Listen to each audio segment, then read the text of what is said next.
For thousands of years, ancient Egypt was supposed to be unbreakable. The Nile flooded, the crops grew, the gods kept the universe in balance. And the pharaoh, half man, half divine, guaranteed that order would never fail. But then something went terribly wrong. The river stopped behaving, harvests collapsed, people began to starve, and across Egypt a dangerous question started to spread. If the pharaoh cannot keep the world in order, what is he really? That question nearly destroyed Egyptian civilization, and answering it would force Egypt to reinvent itself in ways no one had seen before. When most people think of ancient Egypt or Kemet, they imagine something permanent. Mighty pharaohs, powerful gods, stone monuments that seem to defy time itself. A civilization so confident it believed it would last forever. But that picture isn't the whole story, because ancient Egypt was not always strong. It was not always united, and it was not always stable. There were moments when everything began to fall apart. Times of famine, civil war, fear, and deep uncertainty. Times when the Nile failed, when the gods seemed silent, and when the king was no longer seen as divine.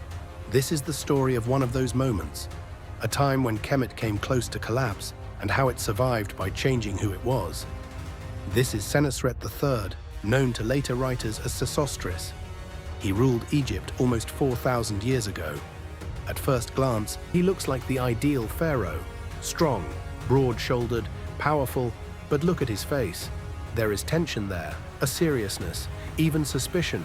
His features do not suggest calm confidence. They suggest vigilance.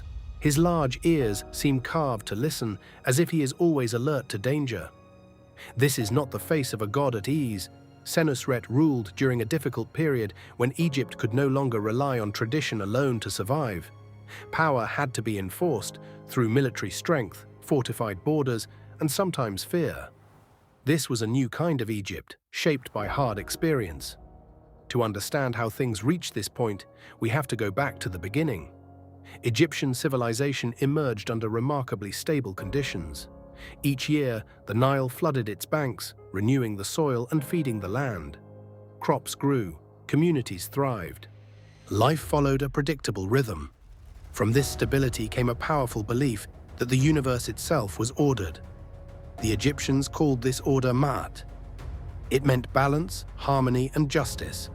And at the center of Ma'at stood the king. The pharaoh was more than a ruler. He was the living link between humanity and the gods. As long as he ruled well, the world stayed in balance. This belief reached its height during the Pyramid Age, when Egypt invested enormous wealth and effort into monuments built for eternity. It was a time of extraordinary confidence, but even the strongest systems can weaken. Saqqara is where Egypt's Pyramid Age truly took shape.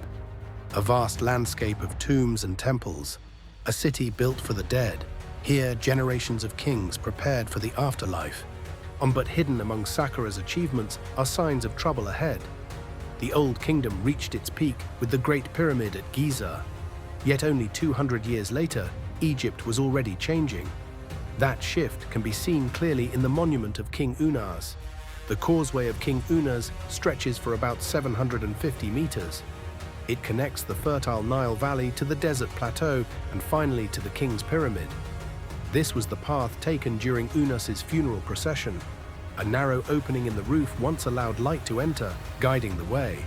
But this passage was more than just a road. Its walls tell a story. At first, the scenes show an ideal Egypt. Fields heavy with grain, fruit and vegetables in abundance, fish, cattle, and birds filling the land. This is Egypt as it wanted to believe it was.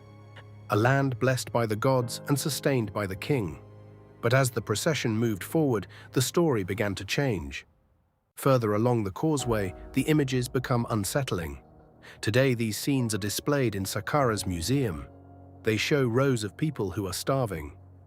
Their bodies are thin, their ribs visible. Some are collapsing from exhaustion. Their suffering is impossible to ignore. This is famine, shown with a level of realism rarely seen in Egyptian art. Usually, chaos was represented through myth or symbolic battles between gods. Here, chaos has a human face. These figures are thought to represent people living on Egypt's desert edges. The message is clear. Hunger and suffering were no longer distant problems. They were moving closer to the heart of Egypt. The Nile Valley was no longer completely protected. For thousands of years, Egypt's survival depended on one thing: the Nile. Its annual floods enriched the land and made agriculture possible. This cycle was the foundation of Egyptian life and belief. But near the end of the 3rd millennium BCE, that cycle began to fail. Flood levels dropped, harvests suffered, food became scarce. The river that had always given life now seemed unreliable. To the Egyptians, this was more than a natural problem.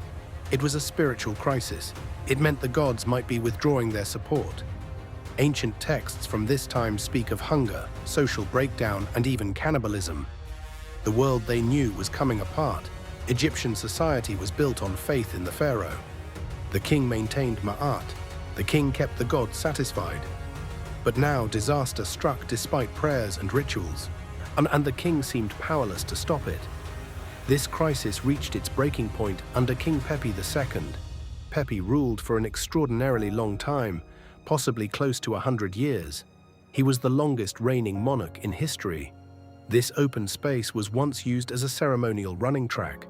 After 30 years on the throne, a pharaoh was required to perform a jubilee ritual. He had to run symbolic circuits as king of Upper and Lower Egypt. It was meant to prove strength, vitality, and divine authority. But Pepi was old. When he could no longer complete the ritual, something fundamental was exposed. The pharaoh was not immortal. He was human. And when nature failed, many believed the failure lay with him. A weakened king, failing harvests, and growing doubt combined to trigger Egypt's first great collapse. Central authority broke down. Local rulers gained power. Civil conflict spread. The beliefs that once held Egypt together began to unravel. This period would later be known as the First Intermediate Period, a dark age in Egyptian history. But people do not simply stop believing. When old systems fail, new ones emerge. And in this time of fear and uncertainty, many Egyptians turned to magic. Magic offered something the state could no longer guarantee: a sense of control. This linen mask is nearly 4,000 years old. Unlike traditional death masks, it was worn by the living. Its eye holes allowed the wearer to see. Its painted surface transformed their appearance. When someone put it on, they became something else, a being meant to channel hidden powers. It was an attempt to influence the world directly, without relying on kings or temples. Belief became personal.